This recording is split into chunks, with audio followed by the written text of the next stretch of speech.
အနေငယ်များသောချမ်းသာကိုစွန့်လို့အလွန်များပြားတဲ့ချမ်းသာဝိပုလဒုက္ခကြီးကျယ်ပြန့်မျောတဲ့ချမ်းသာကြီးကျယ်ပြန့်မျောတဲ့ချမ်းသာဆိုတာဘာကိုရည်ညွှန်းတာလဲဆိုတော့နိဗ္ဗာန်ချမ်းသာကိုရည်ညွှန်းတာနော်အနေငယ်များသောချမ်းသာကိုစွန့်လို့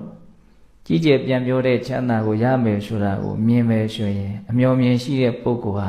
အဲ့ဒီအနေငယ်များသောချမ်းသာကိုစွန့်လွတ်နိုင်ရမယ်လို့ဒီလိုဆုံးမတဲ့ပြောရရင်ကာမချမ်းသာကိုစွန့်လို့နိဗ္ဗာန်ချမ်းသာကိုရမယ်ဆိုတာကိုသိနေမြင်နေတဲ့ပုဂ္ဂိုလ်ဟာဉာဏ်ပညာအမျှော်မြင်ရှိတယ်ဆိုရင်အဲ့ဒီကာမချမ်းသာကိုစွန့်နိုင်ရမယ်ပေါ့အခုဘုန်းဘုန်းတို့ဒါနကောင်းမှုပြုကြတယ်ဆိုတာစွန့်လွတ်ခြင်းအမျိုးမျိုးတွေကစွန့်လွတ်ခြင်းတစ်မျိုးပါပဲဟုတ်လားမိမိတို့ရဲ့ပိုင်ဆိုင်မှုကိုစွန့်နေဆိုတာကာမရဲ့တသိတရေတာကိုစွန့်နေလို့မဆိုနိုင်ဘူးလားဆိုနိုင်တယ်နော်အဲ့တော့ဘုန်းတို့ဟိုတုန်းကစကိုင်းမဟာကန္နာယုံဆိုဘုရားကြီးပြောခဲ့တယ်ဆိုတဲ့စကားတစ်ခွန်းမှတ်သားဖို့တယ်အလွန်ကိုကောင်းပါဆိုရပါပြောလို့ဆိုတော့ချမ်းသာကြီးကိုမြင်ချမ်းသာလေးကိုပြတ်ပြတ်စွန့်ရတယ်တဲ့ဆင်းရဲကြီးကိုမြင်ဆင်းရဲလေးကိုကြိတ်မိတ်တီးခံရတယ်တဲ့ဟာသူကဆန့်ကျင်ဘက်လေးနှမျိုးပြောတယ်နော်အတိပ္ပယ်ကအလွန်ကျယ်ပါတယ်ချမ်းသာကြီးကိုမြင်နေမှတော့ချမ်းသာလေးကိုပြတ်ပြတ်စွန့်ရဲနိုင်ရမယ်ချမ်းသာကြီးဆိုတာကနိဗ္ဗာန်ချမ်းသာကိုပြောတာအဲနိဗ္ဗာန်ချမ်းသာကိုလိုချင်တယ်ဆိုလို့ရှိရင်နော်အနှဲငယ်များသောချမ်းသာကာမချမ်းသာတွေစိတ်ကျေနပ်မှုချမ်းသာတွေတော့ဒါလို့ရင်တော့ကောင်းပါပဲတခါတလေစိတ်ကဘုန်းတို့ချမ်းသာမယ်ထင်တာလေးတွေကိုမစွန့်လွတ်နိုင်တာနဲ့နိဗ္ဗာန်ရောက်ကြောင်းအလုပ်ကိုမလုပ်နိုင်မိတဲ့အတွက်ကြောင့်နိဗ္ဗာန်ချမ်းသာနဲ့လွဲရတာရှိတယ်ဟုတ်လားဒါကြောင့်ချမ်းသာကြီးကိုမြင်ချမ်းသာလေးကိုပြက်ပြက်စွန့်ရရမယ်ဆိုတာလေးကလက်တွေ့လိုက်နာခြင်းစရာအလွန်ကောင်းတယ်ပေါ့ဘုန်းတို့နိဗ္ဗာန်ချမ်းသာကိုရအောင်ကြိုးစားတဲ့နေရာမှာချမ်းသာလေးတွေကိုစွန့်နိုင်မှလုံနိုင်တာလေးတွေရှိတယ်ဟုတ်လားဆိုကြပါစို့မနေ့တိုင်းကိုကအိတ်ချင်နေတယ်အိတ်ရတာချမ်းသာတာပဲလေအဲ့ဒီအိတ်တဲ့ချမ်းသာကိုမစွန့်လွတ်နိုင်ရင်တရားအာမထုတ်ဖြစ်တော့ဘူးတရားအာမထုတ်ဖြစ်ရင်နိဗ္ဗာန်ချမ်းသာရအောင်မလုံနိုင်ရရောက်သွားတယ်ဟုတ်လားအဲ့တော့နိဗ္ဗာန်ချမ်းသာရအောင်လုပ်တဲ့အခါမှာနော်ချမ်းသာလေးတွေကိုဘုန်းဘုန်းတို့စွန့်ထားခဲ့ရတဲ့သဘောလေးတွေရှိတယ်ဆိုကြပါစို့တရားစခန်းကိုလာတယ်ဒီ9ရက်တွင်မှာကိုရနိုင်ကြီးရှိတဲ့စီဝါရေးစွန့်ခဲ့ရတာရှိတယ်တတ်တောင်းတတ်တာနေခွင့်ဆိုတဲ့ချမ်းသာမှုကိုလည်းစွန့်ရတာရှိတယ်ကုသိုလ်ကောင်းမှုလုပ်တယ်ဆိုတာနော်ထိုက်တဲ့ချမ်းသာကိုစွန့်ရတဲ့အပိုင်းတွေရှိတယ်ဆိုတာကိုမြင်ရမယ်အ ਨੇ သုံးတော့စိတ်အလိုလိုက်ပြီးတော့ငါနေသားသလိုနေလိုက်မယ်ကွာဆိုတဲ့ချမ်းသာမျိုးဟုတ်လားကိုယ်စိတ်ကတော့ချမ်းသာတယ်ထင်တော့နော်အဲ့ဒီချမ်းသာမျိုးကိုအ ਨੇ သုံးတော့ဘာလို့ရမှာတော့စွန့်ရတယ်ဟုတ်လားဒါကြောင့်ကိုကပြင်းနေတယ်အိတ်ချင်နေတယ်ဟာတခုခုခံစားခြင်းနေတယ်အဲ့ဒါကြောင့်ဒီပါရမီထိုက်တဲ့နိဗ္ဗာန်ရောက်ကြောင်းအလုပ်ကိုမလုပ်နိုင်ဘူးမလုပ်ဖြစ်ဘူးဆိုရင်ကိုယ်စိတ်ကိုအားပေးရမယ်ပေါ့။ဩငါကချမ်းသာကြီးကိုလိုချင်နေတာဒါကြောင့်ချမ်းသာလေးတွေကိုတော့စွန့်မှဖြစ်ပဲချမ်းသာလေးကိုမစွန့်မဲနဲ့ချမ်းသာကြီးကိုမရနိုင်ဘူးတဲ့။တစ်ဆက်တည်းသူကဘာဆက်ပြောထားတော့ဆင်းရဲကြီးကိုမြင်ရင်ဆင်းရဲလေးကိုကြိတ်မိတ်ပြီးခံရတယ်တဲ့။တော့ဆင်းရဲကြီးဆိုတာကအပယ်လေးပုံပြောတာ။တော့ဆင်းရဲလေးဆိုတာကဒီနေရာမှာအပယ်လိုကြောင့်လုပ်ကိုလုပ်လို့ဖြစ်ပေါ်လာတဲ့စိတ်ရဲ့ဆင်းရဲတာကိုယ်ရဲ့ဆင်းရဲတာဒါတွေရှိတယ်နော်ဘုန်းတို့ကုသိုလ်ကောင်းမှုတွေဆိုတာတခါတလေဆင်းရဲနဲ့ယဉ်ရတာတွေရှိတယ်တရားဆိုဘုန်းတို့တရားထိုင်နေညောင်းနေညာနေလူတိုင်းကြောက်ကြတာပဲလေဒီတိုင်းချုပ်ထီးပြီးတော့နေရတဲ့ဒုက္ခလို့မြင်ပြီးတော့ကြောက်နေကြတာကြောက်လို့လည်းတရားမထိုင်ကြတာပေါ့ဟုတ်လားစိတ်ချုပ်ထီးထားတာကြီးကိုစိတ်ထဲကတိတ်မကြိုက်ဘူးဒါကိုဆင်းရဲတစ်မျိုးလို့တချို့ကလည်းထင်ကြတာရှိတယ်ဟုတ်လားအဲ့ဒါလိုပါပဲဘုန်းဘုန်းတို့ဒါနပဲပြုသီလပဲစောင့်တည်ထိုက်တဲ့ဘုန်းဘုန်းတို့စွန့်ရတဲ့အပိုင်းလေးတွေအဲ့ဒီစွန့်ရတဲ့အပိုင်းလေးတွေထဲမှာချမ်းသာကိုစွန့်ရတဲ့အပိုင်းကိုရှိတယ်လို့ဆင်းရဲကိုရင်ဆိုင်ရတဲ့အပိုင်းလေးတွေလည်းရှိတယ်ဟုတ်လားအဲ့လိုဆင်းရဲကိုကြောက်လို့ဘုန်းဘုန်းတို့ကကောင်းတာကိုတော့စိတ်ကတွန့်ဆုတ်နေတယ်မဝမရဲဖြစ်နေတယ်ဆိုရင်ကိုယ်စိတ်ကိုစောစောပြောတဲ့စကားလေးနဲ့အားပေးရမယ်နော်ဆင်းရဲကြီးကိုမြင်နေဆင်းရဲလေးကိုကြိတ်မိတ်တီးခံတဲ့အဲ့တော့ဆင်းရဲလေးတွေကိုကြိတ်မိတ်တီးခံပြီးတော့လုပ်မယ်ဆိုရင်ဆင်းရဲကြီးကလွတ်နိုင်တယ်ပေါ့ ဟုတ်လားတော့စောတော်တုန်းကပါဠိတော်လေးနဲ့ဒီစကားလေးကိုဘုံဘုံကနော်အမှတ်ရလို့တိုက်ဆိုင်နေလို့ပြောပြတာအခုမြတ်စွာဘုရားကလည်းဘလို့ပြောတာတော့နော်တိုင်းတာလို့ရတဲ့အနှဲငယ်များသောချမ်းသာကိုစွန့်လို့တိုင်းတာလို့မရတဲ့ကြည်ကြဲပြန်ပြောတဲ့နိဗ္ဗာန်ချမ်းသာကိုရမယ်ဆိုတာကိုမြင်ခဲ့မယ်ဆိုရင်အဲ့ဒီပညာရှင်ဟာအနှဲငယ်များသောချမ်းသာကိုဘာလို့ရမှာလဲတော့စွန့်ရမယ်တဲ့မတ္တာဒုက္ခပရိစ္ဆာကပတ္တိစီဝိပုလံဒုက္ခစစေမတ္တာဒုက္ခန္တိတော့တပ္ပတံဝိပုလံဒုက္ခဘာကြောင့်ဒီဂါထာလေးကိုမြတ်စွာဘုရားဟောတာတော့ဂါထာလေးဟောရခြင်းရဲ့အကြောင်းဒီတန်ဝတ္ထုလေးကိုယောဂီတို့သိမယ်ဆိုရင်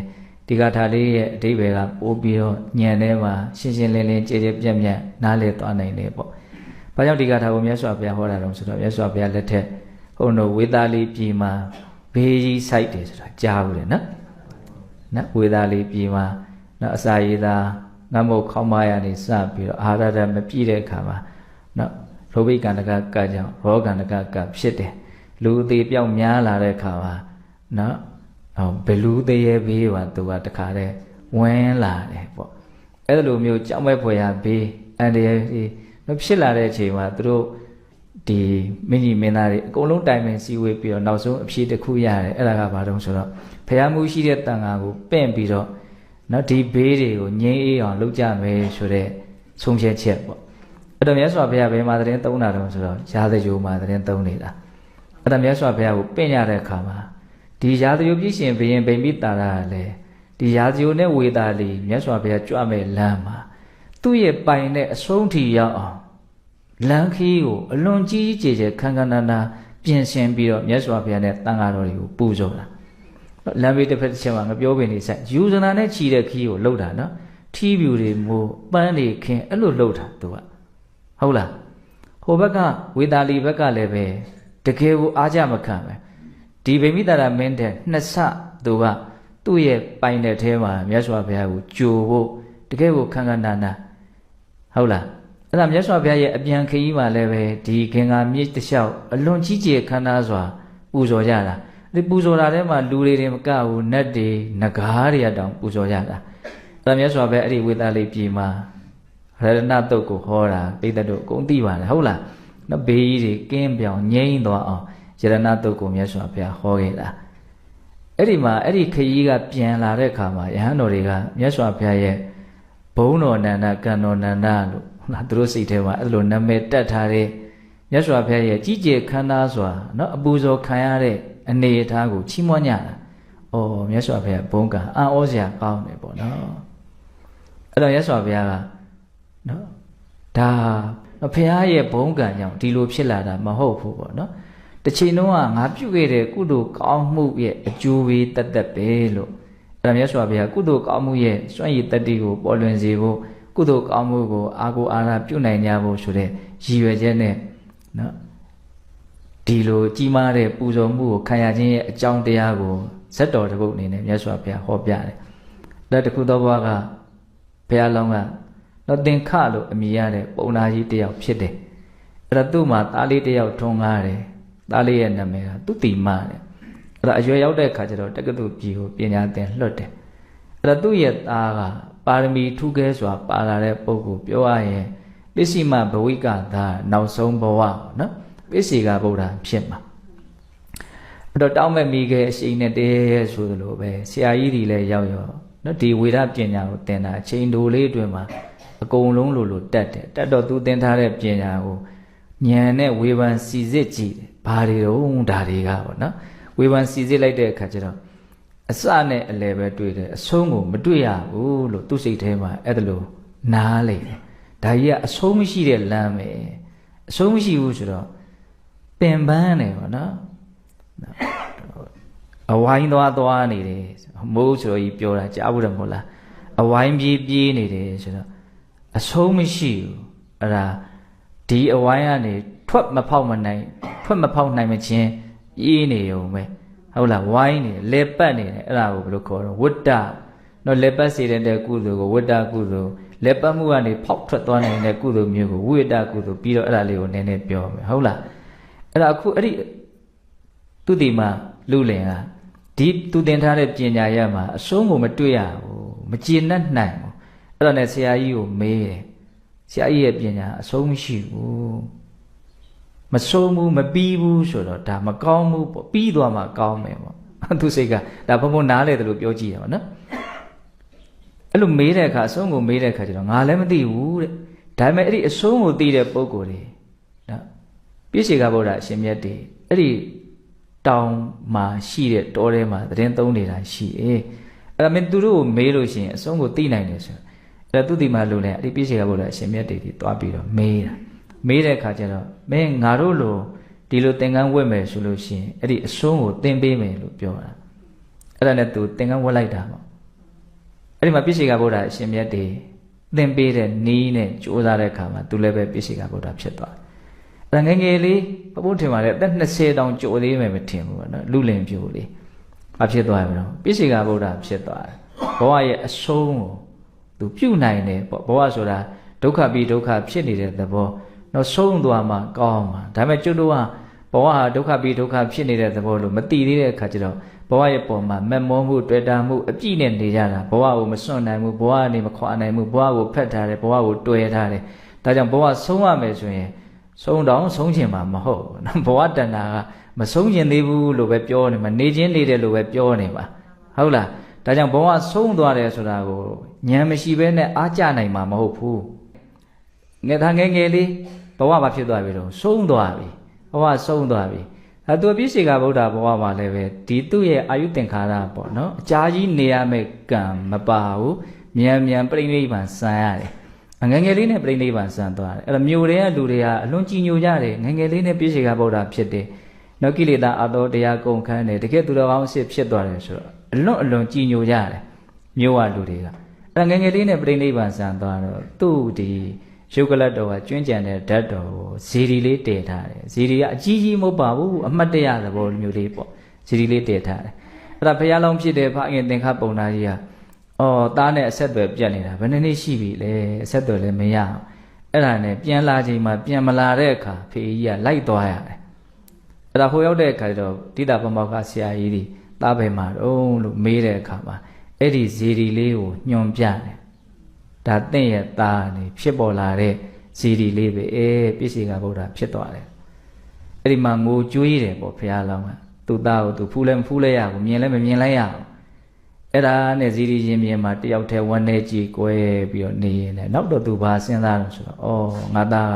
ဒုက္ခတွေငြိမ့်သွားပြီပူဇော်လိုက်တဲ့ပုဂ္ဂိုလ်ဖြစ်ကိုရောက်သွားပြီအဲ့တော့ငါသားရဲ့ဇီရီလေးကိုငါတတ်နိုင်တယ်များတော့ပြုပြင်မယ်ပူဇော်မယ်ဆိုတဲ့ဇီရီရင်ပြင်လေးကိုမြက်တွေပါလေးပေါက်နားရှိတဲ့မြစ်ဘေးကသေးလေးပါလေးကျုံပြီးတော့သဲခင်းဟုတ်လားပြီးရင်အဲ့ဒါလေးကိုတတ်နိုင်တဲ့လောက်ရာဇမလေးကာဟုတ်လားပြီးရင်ငပြောပင်လေးတွေပါလေးတွေစိုက်ပြီးတော့ငါသားရဲ့ဇီရီကိုတော့မိုးရွာတဲ့ခါမိုးမရွှဲပါစေနဲ့နေပူတဲ့ခါနေမပူပါစေနဲ့ဆိုပြီးတော့သူဆောင်းလာတဲ့ထီကလေးဟုတ်လားထီတောင်အကောင်းမဟုတ်တော့ပါဘူးအဲ့ဒီထီလေးကိုအဲ့ဒီဇီရီအဟောင်းလေးရဲ့အပေါ်တက်ပြီးတော့ကျိုးနဲ့ချီ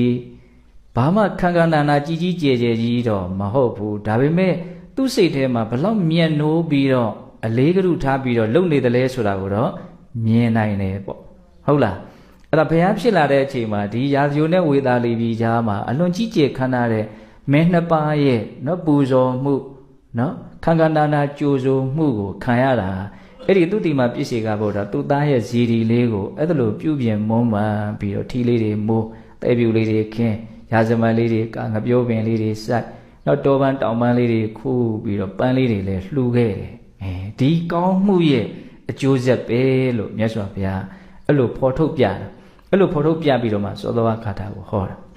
နော်မတ္တဒုက္ခပရိစ္ဆာကပတ္တိစီဝိပုလံဒုက္ခနော်အနည်းငယ်များသောချမ်းသာကိုစွန့်လို့နော်အများကြီးသောချမ်းသာကိုရမယ်ဆိုတာကိုမြင်ခဲ့မယ်ဆိုရင်အဲ့ဒီပညာရှိတဲ့ပုဂ္ဂိုလ်ဟာနင်းငယ်များသောချမ်းသာကိုရဲရဲဝံ့ဝံ့စွန့်ရရမယ်တဲ့အဲ့တော့ဘုန်းတော်ကုသိုလ်ကောင်းမှုပြုတဲ့အခါမှာသူတိုင်းတာနဲ့သူတော့စွန့်နေရတယ်ဆိုတာလေးကိုမြင်ရမယ်